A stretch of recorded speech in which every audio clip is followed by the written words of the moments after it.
What's going on, guys? Welcome to the Master Manifester course. So this is a popular topic. A lot of the requests that I get from one-on-one clients, from people in the comments, is help me understand how to manifest, how to master the manifestation process, help me manifest the thing I'm trying to manifest.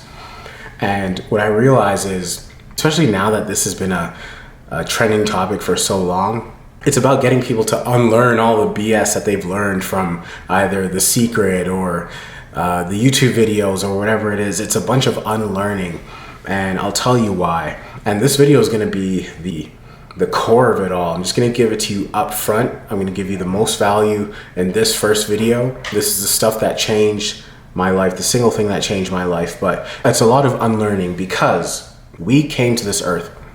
We were born as master manifestors. We came to this earth with everything we needed. You, and this is one of the key concepts that you should either write down or internalize as soon as possible. You, in the way you are, with the way you communicate, in the way you see the world, in the way you perceive things, with the way you sense and feel things, you, with the way you react and respond to things, you are perfect and perfectly suited to manifest your vision. That is the reason why your vision and your ideas have found you. But for some reason, you have told yourself and convinced yourself that you are not suited to execute, or you have played people to be bigger and better than yourself in your mind. So therefore, you're allowing the fear of their judgment to stop you, even though they are not worried about you. And a laundry list of other things. But really, this whole thing is about trust. See, people come to me asking me for the tactic, asking me for the best way to manifest, what method is best, the 369 method, the scripting method, the affirmations, what is the best method? And I will tell you this right now, it does not matter. The single best advice I received on manifestation is that it doesn't matter what you do. It doesn't matter what you do. It's not the process, it's you. You are manifestation. I am manifestation. And what that meant to me was no matter what I did, what I wanted to manifest was going to manifest. So I just trusted whatever I did. I could not do a single thing, or I could do everything. What I wanted to manifest was going to manifest, period. So now when I get a client who's asking me for assistance with manifestation, the work is about having them unlearn everything and having them trust themselves. Because what happens is, as we consume all this information, it becomes detrimental to our progress and our success, because we become more trusting in the method than we do in ourselves. We trust the 369 method more than we trust ourselves and our own energy, our own magnetism, our own subconscious mind. That's crazy.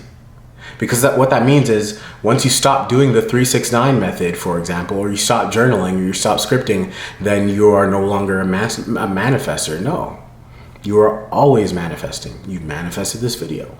And this is one of the little checkpoints, the little things bridging you towards your vision. Your vision is building in real time with all these little interactions and series of events.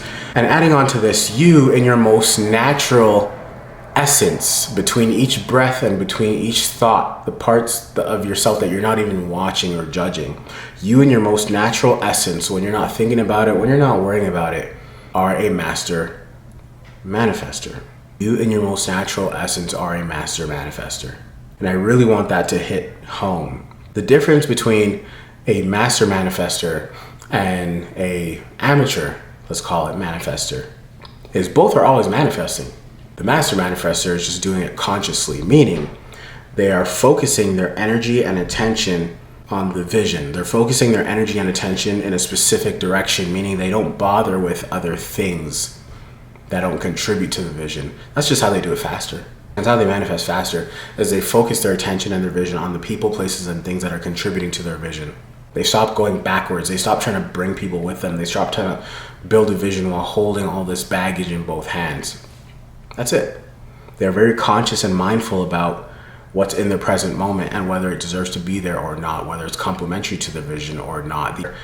In other words, the amateur manifestor thinks that life is happening to them and they get hit in the face and thrown around. The master manifestor knows that life is happening for them and they decide whether it belongs in their present moment or not. And that is meant to be. And when things are removed from the present moment, for example, relationships, or, an ex breaks up with you or whatever it is, or a partner breaks up with you rather, they know that it's meant to be.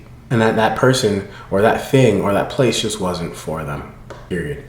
That is the fundamental difference between the master manifestor and the amateur manifestor. That's the perspective, and perspective is everything.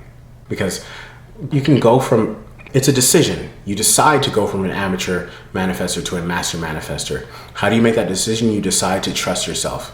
That no matter which way you go or what you do or how you speak or how you show up, that you are building your vision. One of my favorite books was written by a mentor of mine. My mentor is named Alicia Mathlin. The book is called The Future We Make. And the whole premise of that book is that our present moment is our future in the making. And the master manifestor is always conscious and mindful of this, that our present moment is our vision in the making. We are making our vision right now. It's happening. This is the vision happening right now, right? And it happens on a really small scale, and then it completes itself in this illusion we call time. And that's what it means to be a master manifestor. It means to trust yourself. That's it. There's no fancy method. You don't have to meditate. You don't have to journal. You don't have to script. You don't have to do affirmations. You don't have to do self-hypnosis or any of those things. You just have to trust yourself and then execute on that trust. And this will be either the second or third video in this course, but actually executing in an abundant universe, effort gets rewarded. So you can sit around and do nothing if you'd like, but what you're going to manifest is randomness versus the somethingness, the thing you're trying to manifest, right? So I hope that clears things up pretty succinct, but this whole thing is about trust, right? I'm not a better manifestor than you. You're not a better manifestor than me, because we're always manifesting something. You might mess around and win the lottery tomorrow. The only difference between me and a lot of people, or the difference between seasoned manifestors and unseasoned manifestors, is the seasoned manifestors, the master manifestors, just stop questioning themselves. They stop questioning whether they should do this method or that method. They just stop the questions, and they just trust and believe that they're fine. That's it. And they just go about their day as if they had never learned about manifestation.